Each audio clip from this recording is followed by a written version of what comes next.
Eyaliko Ssenkagale wa DP Dr. Paul Kawanga Ssemwogerere afudde abanja obuwanguzi bwe obw'akalulu ka 1980 ye kagamba nti yawangula kyokka ne balangira Dr. Milton Obote nga kino kyaviirako ne President Museveni okuyingira ensiko okuwakanya ebyali bivudde mu kalulu kano.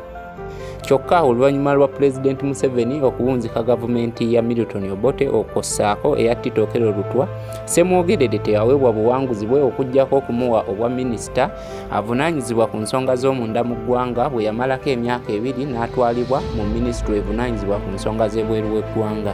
Wabula oluvannyuma yalangirira nga bw'avudde mu gavumenti ya President Museveni mu mwaka gwa 1995 olwo n'avuganya mu kalulu ka 1996 wabula n'awangulwa President Museveni.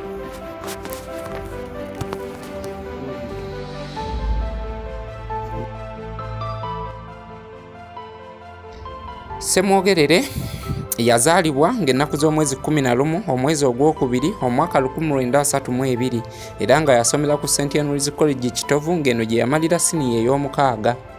Oluvannyuma yeegatta ku Makerere University gye yafunira diploma mu busomesa, wabula oluvannyuma n'agenda mu ggwanga lya Amerika mu ssaza ly'e Pennsylvania gye yafunira obukugu mu byebufuzi. Waafiiridde ng'aweza egy'obukulu 9 era ng'alesse abaana awamu ne nnamwandu.